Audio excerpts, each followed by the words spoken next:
নির্বাচনী কর্মকর্তাদের গণভোটের পক্ষে বা বিপক্ষে প্রচারণা চালানোর উপর নিষেধাজ্ঞা দিয়েছে ইসি। বিশ্বাসযোগ্য নিরপেক্ষ নির্বাচনের স্বার্থে সরকারকে এই বিষয়ে চিঠি দেওয়ার কথা ভাবা হচ্ছে বলে জানিয়েছেন নির্বাচন কমিশনার আনোয়ারুল ইসলাম সরকার। বিশেষজ্ঞরা বলছেন, গণভোটে সরকারের হাঁ ভোটের পক্ষে প্রচার চালানো আইনসম্মত নয়। স্বাধীনতার পর দেশে চতুর্থবারের মতো গণভোট আয়োজন হতে যাচ্ছে। দেশের প্রায় ১৩ কোটি ভোটারের সাথে প্রবাসের অন্তত ১৫ লাখ ভোটার এতে অংশ নেবেন।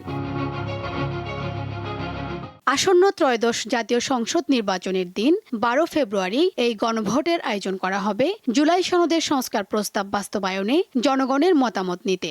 এরই মধ্যে গণভোটে হাঁয়ের পক্ষে ভোটারদের উদ্বুদ্ধ করতে সরকারি, আধা সরকারি অফিস ও শিক্ষা প্রতিষ্ঠান সহ বিভিন্ন স্থানে প্রচার চালাচ্ছে সরকার। তবে রাষ্ট্রীয় ক্ষমতা ব্যবহার করে হাঁয়ের পক্ষে প্রচারণায় ভোটের নিরপেক্ষতা ও আইনি বৈধতা নিয়ে প্রশ্ন তুলেছেন বিশেষজ্ঞরা। এতে গণভোটের স্বচ্ছতা ও বিশ্বাসযোগ্যতা ক্ষতিগ্রস্ত হবে বলছেন তারা। আমি যদি হাঁয়ের পক্ষে বলি তাহলে এটা তো পাবলিক ওপিনিয়নকে ম্যানিপুলেট করা হলো, সরকার যদি তার পজিশন থেকে বলে। সুতরাং এটা তো কোনো আইনে সিদ্ধ হওয়ার কোনো কারণ নাই। তো এথিক্যালিও জিনিসটা খারাপ দেখায় যে আপনি আমাকে হা ভোটে ভোট দিতে বলতেছেন, আমি মনে মনে ঠিক করেছি আমি নাতে দেব, কিন্তু আপনি আমাকে বলছেন হা।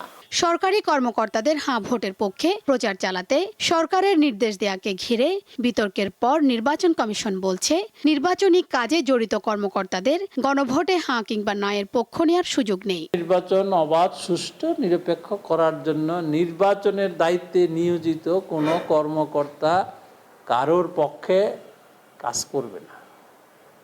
এটা হলো নির্বাচন কমিশনের নির্দেশনা। তিনি জানান, বিষয়টি নিয়ে সরকারকে চিঠি দেওয়ার কথা ভাবছে ইসি। প্রয়োজন পড়লে আমরা বলবো, আমরা কমিশন আলোচনা করি, দেখা যাক। শিউলি শবনম, দীপ্ত সংবাদ, ঢাকা।